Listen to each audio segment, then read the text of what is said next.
If you take a look over at HeroWarsCentral.com and you click on Game Mechanics, you go down to Stat Leveling Priority, it's going to give you a general purpose leveling priority for the 3 types of heroes in the game of Hero Wars. It's only a game.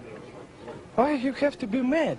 What is up, heroes of Dominion? My name is Charlie. This is Hero Wars Central, and in this video, we have to talk about stat priority for different classes of heroes. The Guardians of Outland event is live on Hero Wars Facebook and web, at least at the time of recording of this video. You might be watching this video in the future, and I'm constantly getting asked this question, and it's okay that you ask this question, by the way. Please ask away. I love to help, educate new players. But a question that I often get is, what is the recommended skin leveling path for this hero or that hero? So I thought, considering that we have a huge amount of skin stone chests, outland coins, and skin stones that a lot of you new players, maybe mid-range players, are collecting and during this event, and this applies for mobile as well, guys. So don't click away. This applies for mobile as well.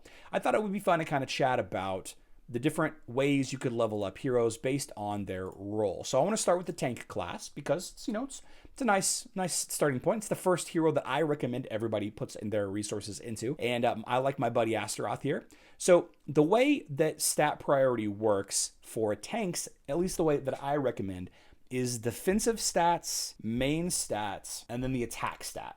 Okay, so on this guy right here on Astaroth, I like to level up armor first. I prefer armor over magic defense. If I had a magic defense skin, which I know that I believe that this is a magic defense skin on mobile, but armor protects against the basic auto attacks that all enemy heroes do, aside from Satori and Celeste. They do magic damage for their auto attacks, but every other hero in the game, their basic auto attack is physical damage, and 5 heroes hitting your Astaroth or your tank, whatever, every round will stack up damage pretty quickly unless you have a good amount of armor to prevent that. So tanks, I recommend leveling up the armor first. If you're using Aurora by chance, I would actually recommend you leveling up the dodge instead. That's because Aurora's main source of damage mitigation or damage reduction is through her dodge skill. She will never really have a high armor stat, but she can always get a really, really strong dodge stat because she's a dodge tank.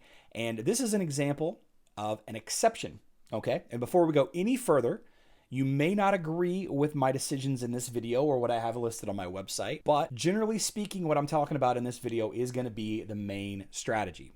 So again, as we go back to Astaroth here, I want to level up main defensive stats first, armor, and then magic defense if you have it, and then health if you have it, and then main stat, which is strength, okay?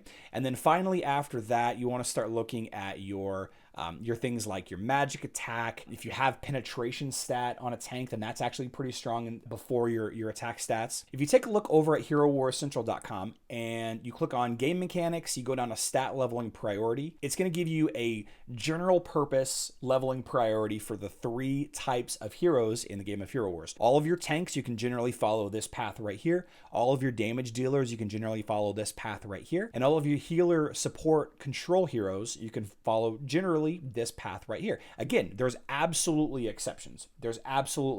Okay? Let's talk about a damage dealer. A lot of you really like the hero Keira. And say what you will about how to get the winter skin. The winter skin can only be had during Winterfest, which is just around the corner. The armor penetration stat is the first stat that you should level up for damage dealers.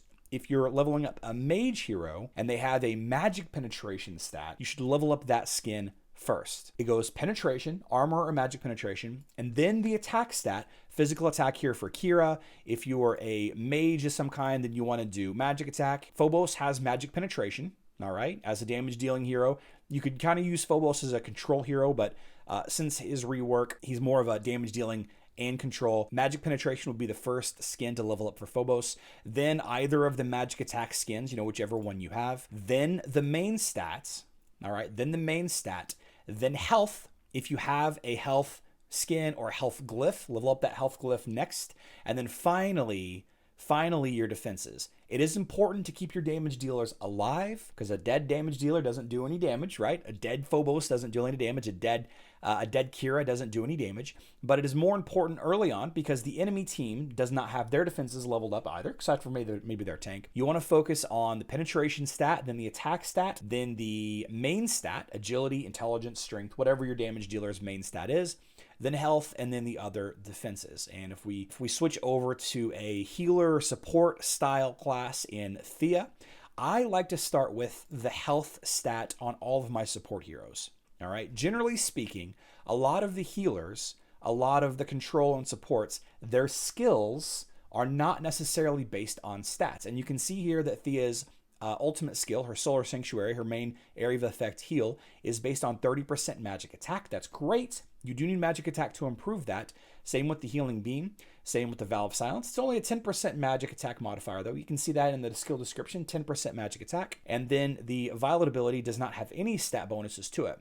But it is more important that your healer stays alive and does not have to waste healing on herself, or himself, I should say, and instead use healing for your damage dealer or your tank. Hopefully, your tank is able to stay alive long enough for your healer's heals to get rolling. Same with your damage dealer. So all support, healers, control, I like to level up the health skin first, then defenses. So all healer support classes, I like to level up the health skin first, then that main stat, usually intelligence, sometimes it's strength or agility, then the other defenses, and I actually like to level up the attack or magic attack for the healer or support the absolute last. Now, the reason why I like to do the attack or magic attack stat last for healer supports is that you should have already significantly invested into your tank and then next your damage dealer enough that they can stay alive long enough that the extra 20 to 30% modifier on that healing skill won't really matter as much. Remember, you're not losing 30% by not leveling up that magic attack. It's just 30% of a smaller number. Not a much smaller number, just a little smaller, okay?